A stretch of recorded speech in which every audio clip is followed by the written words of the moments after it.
Good morning, student. I am Nikitan Kumar, your economics teacher. Today we will learn first chapter of economics, which is macroeconomics.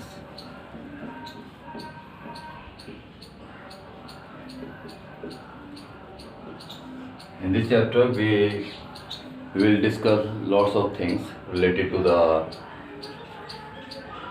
in our first chapter related to the national income.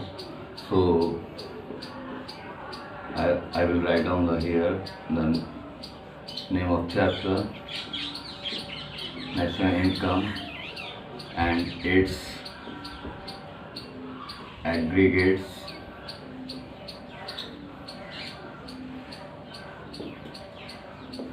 So we will discuss all these things in this chapter or in this unit. It's a unit, okay? It contains chapter 1, chapter 2, chapter 3 and chapter 4. May be आपके पास book जैसी है, book के according हो सकता है किसी की book में चैप्टर 1 पहले दे चैप्टर 2 पहले दे रखा है और plus order sequence of order जो कंटेंट है वो इसका आगे पीछे हो सकता है।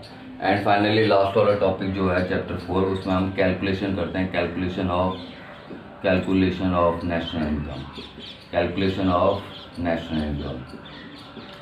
नेशनल इनकम हमें कैलकुलेट करनी होती है, तो समझ में आ गया होगा हमने कैसे कैलकुलेट किया है। यहाँ पे हमने बहुत सारे मेथड सीखे हैं नेशनल इनकम के, वो सारे मेथड हम यहाँ पे अप्लाइड करेंगे और हम नेशनल इनकम को कैलकुलेट कर पाएंगे।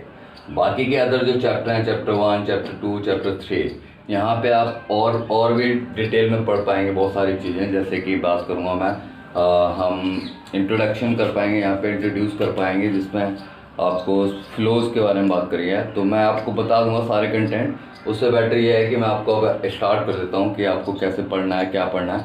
यूनिट है ये पूरी, यूनिट 1 है और मैं चाहता हूँ कि इस वीक में ये यूनिट कंप्लीट हो जानी चाहिए आपकी दोनों पॉइंट ऑफ व्यू में। थ्योरेटिकल, ये वाला जो पार्ट है यहाँ से यहाँ तक, ये थ्योरेटिकल पार्ट है, थ्योरी है इसमें, और ये वाला जो पार्ट है ये न्यूमेरिकल है और ये हम कर चुके हैं। इस न्यूमेरिकल पार्ट में अच्छे से आ गया है और यानी कि न्यूमेरिकल पार्ट में हम अभी परफेक्ट हो गए हैं और हम उसकी प्रैक्टिस कर करके और अपने आप की एफिशिएंसी इंप्रूव कर सकते हैं और फास्टली कर पाएंगे। ओके, अब बात करते हैं थ्योरेटिकल पार्ट की। तो थ्योरेटिकल पार्ट जो फर्स्ट चैप्टर में जो भी थ्योरी है वो आपको समझनी पड़ेगी, तो वो मैं एक एक करके यहाँ पे डिस्कस करता हूँ। ओके, लेट मी सी।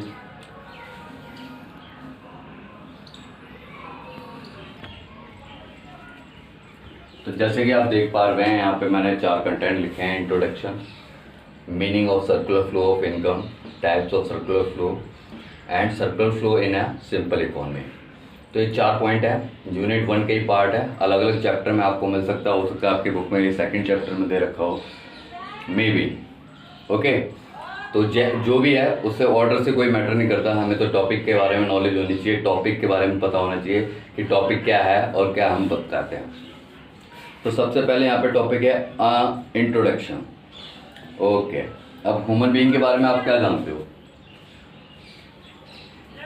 कि ह्यूमन बीइंग की आदत क्या होती है। ह्यूमन बीइंग के बारे में हम इतना जानते हैं कि कोई भी ह्यूमन बीइंग है उसकी जो वांट्स हैं वो अनलिमिटेड है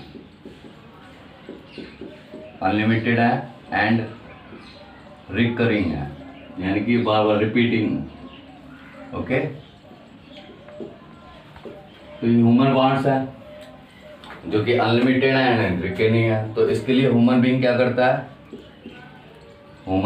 है, प्रोडक्शन प्रोसेस। क्या करता है? प्रोडक्शन, अपनी इच्छाओं को पूरा करने के लिए करेगा भी,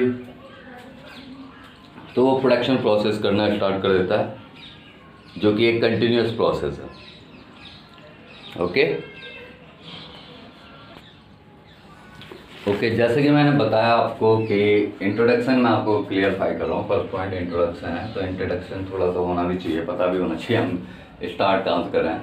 जैसे कि मैंने बताया कि जो ह्यूमन बीइंग्स होता है उसकी वांट्स कैसी होती हैं, अनलिमिटेड होती हैं एंड रिकरिंग होती हैं। तो इस वजह से ह्यूमन बीइंग को क्या करना पड़ेगा, कोई प्रोडक्शन प्रोसेस करना पड़ेगा।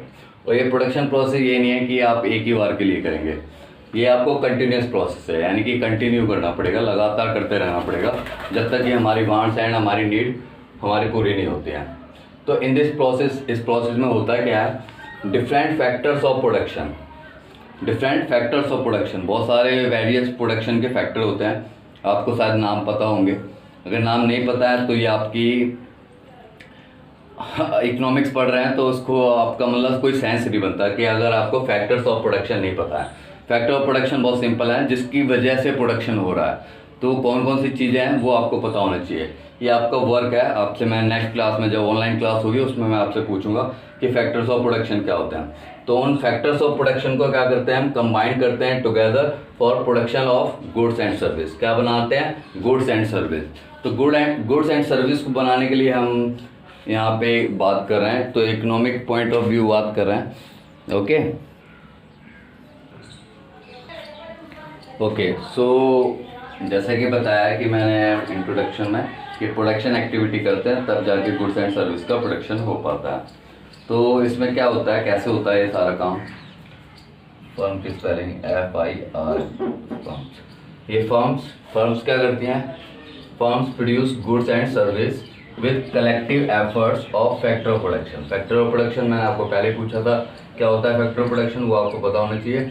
तो उन सबको क्या कर रही है, कलेक्टिव एफर्ट्स जो भी हो रहे हैं फैक्टर ऑफ प्रोडक्शन के, उनको कलेक्ट करके, जो कि कौन सप्लाई कर रहा है, सप्लाइड बाई हाउस होल्ड। यानी कि दो चीज़ें हैं यहाँ पे, एक तो फर्म है और एक हाउस होल्ड है। इन दोनों के बीच में तालमेल है। हाउस होल्ड क्या कर रहा है, अपनी सर्विस दे रहा है, किसको, फर्म को, ताकि वो प्रोडक्शन कर सके, किसका, गुड्स एंड सर्विसेज का। ठीक है, ओके। फर्म क्या करती है, firm make payment, firm make payment, किसको पेमेंट करेगी, हाउस होल्ड को। फर्म मेक पेमेंट क्योंकि इसने इसको कुछ दिया, क्या दिया, सर्विस, और इसने इसके बदले में क्या दिया इसको, पेमेंट, जिसको आप वेजेस, सैलरी, इंटरेस्ट वगैरह वगैरह कह सकते हैं। Okay, alright. तो फर्म्स ने उसको पेमेंट कर दी, फैक्टर ऑफ प्रोडक्शन की। तीसरा पॉइंट, अब जो पेमेंट किसके पास आ गई, पैसा किसके पास आ गया, हाउस होल्ड के पास। हाउस होल्ड क्या करता है, spends money on the purchase of goods and service. जो भी फर्म्स ने गुड्स बनाए या सर्विस बनाए उसको क्या करता है, परचेज करता है या स्पेंड करता है उस पर पैसा, जो कि प्रोड्यूसर ने जो भी गुड्स बनाया उस पर वो पैसा खर्च कर रहा है अपना।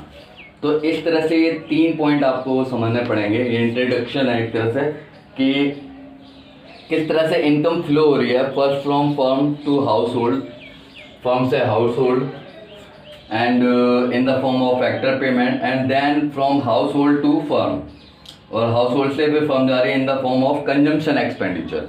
ये कंजम्पशन कर रहा है, दोबारा से यहाँ पे आ रही है, ये पेमेंट कर रहा है, वहाँ पे पहुँच रही है। इस तरह से पता लग रहा है यहाँ पे क्या हो रहा है, फ्लो हो रहा है। Flow of money is known as circular flow of income. इसको क्या बोलते हैं हम, circular flow of income. Okay, यहाँ तक समझ में आ गया होगा। अब इसके आगे की स्टोरी समझते हैं, आगे क्या हो रहा है। ओके, लास्ट के 3 पॉइंटों से हमने ये देखा कि किस तरह से इनकम फ्लो हो रही है फर्म से हाउस होल्ड के पास और हाउस होल्ड से फर्म के पास। तो इसने हमने इसको क्या नाम दिया, circular flow of income, income का सर्कुलर फ्लो। तो सर्कुलर फ्लो का पहले तो आपको मीनिंग पता होना चाहिए कि सर्कुलर फ्लो क्या होता है। तो आप क्या बताएंगे, सर्कुलर फ्लो के बारे में क्या लिखेंगे, आप लिखेंगे क्या, इट रेफर्स,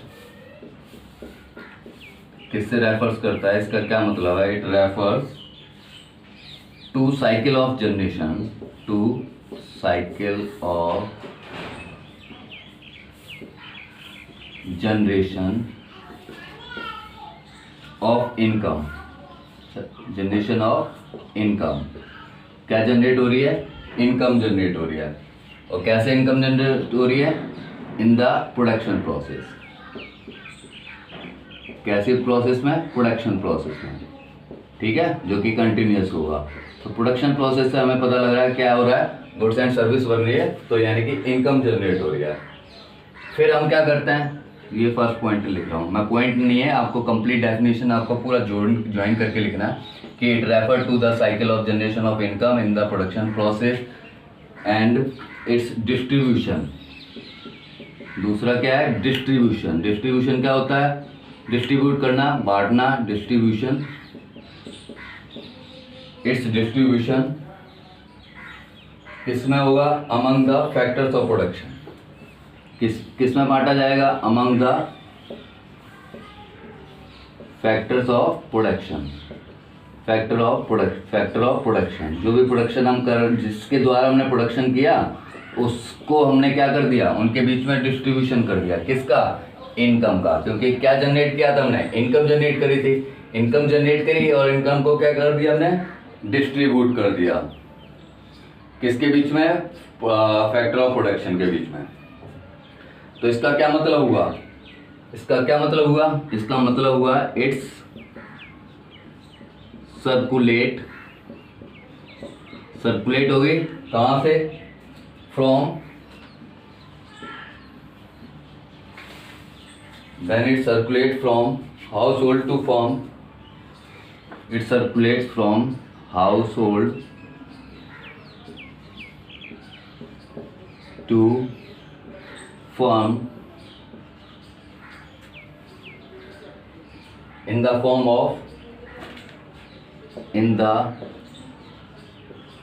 of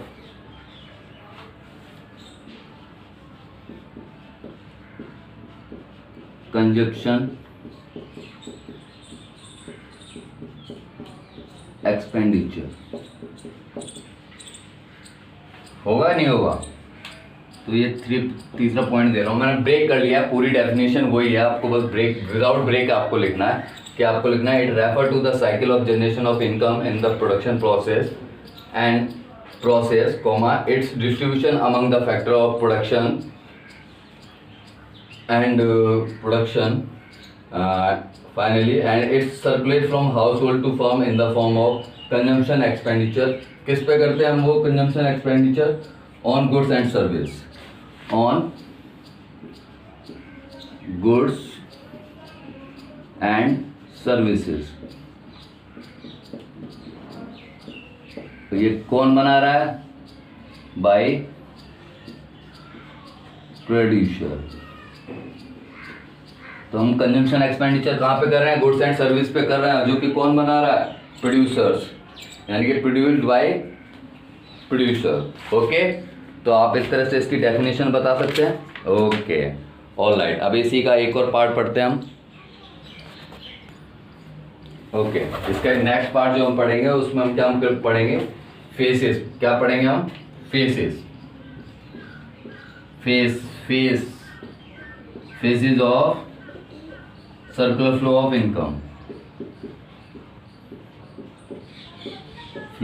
इनकम। अभी आपने देखा था कि किस तरह से इनकम फ्लो हो रही थी, एक जगह से दूसरी जगह पे जा रही थी, उन्हीं को हम क्या बोलते हैं, फेसेस। तो कितने फेस नजर आए थे आपको, 3। कितने फेसेस होते हैं, 3 फेस। तो उनको एक एक करके समझते हैं, वो तीनों फेस कौन कौन से हैं। तो पहला फेस क्या है, सबसे पहले क्या हुआ था, जनरेशन ऑफ इनकम। तो पहले फेस को हम क्या बोलेंगे, जनरेशन फेस, यहाँ पे आपकी इनकम बन रही है। दूसरा फेस कौन सा हो जाता है, अभी पढ़ा था आपने, डिस्ट्रीब्यूशन, जिसमें हम उसकी पेमेंट करते हैं, डिस्ट्रीब्यूशन फेस। ओके, और तीसरा फेस कौन सा होगा, तीसरा फेस भी हमें पता है कौन सा होगा, जिसको हम बोलते हैं डिस्पोजिशन, डिस्पोजल बोल सकते हैं, एक्सपेंडिचर बोल सकते हैं, ठीक है, डिस्पोजिशन फेस। तो ये 3 फेस होते हैं, जनरेशन फेस, डिस्ट्रीब्यूशन फेस और डिस्पोजिशन फेस। इन 3 फेस में सर्कुलर मनी सर्कुलेट होता रहता है। समझोगे कैसे, तो पहले वाले फेस को हम क्या बोलते हैं, प्रोडक्शन फेस। क्या बोलते हैं इसको, प्रोडक्शन फेस। यहाँ पे क्या चीज हो रही है, प्रोडक्शन हो रहा है। Okay, alright. दूसरा फेस क्या बताया मैंने, डिस्ट्रीब्यूशन। तो इसको बोलते हैं क्या, इनकम फेस। कौन सा फेस है, इनकम फेस। यहाँ पे इनकम आपकी डिस्ट्रीब्यूट हो रही है, लोगों को इनकम मिल रही है, तो ये इनकम फेस हो गया। उसके बाद एक और फेस होता है जिसको बोलते हैं हम डिस्पोजिशन, यानी कि एक्सपेंडिचर, जिसको दूसरी लैंग्वेज में क्या बोल सकते हैं,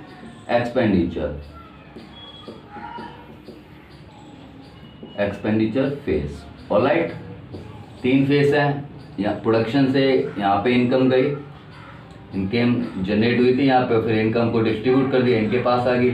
इन्होंने क्या किया, उसको खर्च कर लिया। खर्च किससे किया, प्रोडक्शन के। तो यहाँ पे क्या हो रहा है, circular flow of income. Alright, अब आपको समझ में आ गया होगा। तो in this way income generate in the production unit reach back to the production units and make the circular flow complete.